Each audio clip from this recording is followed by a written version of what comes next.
हालिया तूफानी बारिशों के बाद गवादर शहर में जिला इंतजामिया और पीडीएमए मुतहरिक न हो सकी। गवादर शहर के अंदर सैकड़ों रिहायशी मकानात अभी भी पानी में डूबे हुए हैं। मोहल्ले और गलियों के अंदर 4-4 फीट तक पानी खड़ा है। लोग मुश्किलात का शिकार हो गए। बिजली का निजाम दरम बरम हो गया। मोबाइल कम्युनिकेशन में भी दुश्वारी का सामना है। मुतासरीन का कहना है कि जिला इंतजामिया और पीडीएमए ने आवाम को बेयारो मददगार छोड़ दिया। गुज़श्ता 36 घंटों से जायद आवाम अपने घरों में महसूर होकर रह गए। जिला इंतजामिया और पीडीएमए को तूफानी बारिशों का इल्म पहले से होने के बावजूद कोई खातिरख्वाह इकदाम नहीं उठाए गए। जिला कौंसिल और म्युनिसिपल कमेटी के चेयरमैन नौ मुंतखब एमपीए गवादर मौलाना हिदायतुर रहमान बलोच और नौ मुंतखब एमएनए हाजी मलिक शाह गुज़श्ता 15 साल गवादर में एमपीए रहने वाले साबिक एमपीए हमल कलमाती मंजरे आम से गायब है। शहरियों का कहना है कि हक दो तहरीक के रजाकार गवादर के मुख्तलिफ रजाकार अब तक मुतहरिक नजर आए। गवादर पुलिस मुतहरिक नजर आई। पुलिस के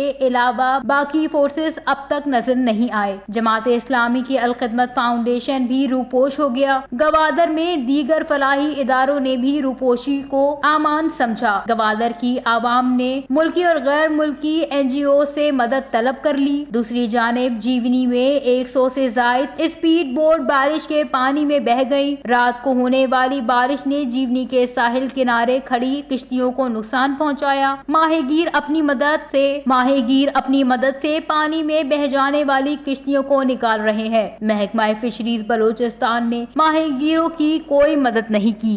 वश न्यूज़, गवादर, बलोचिस्तान।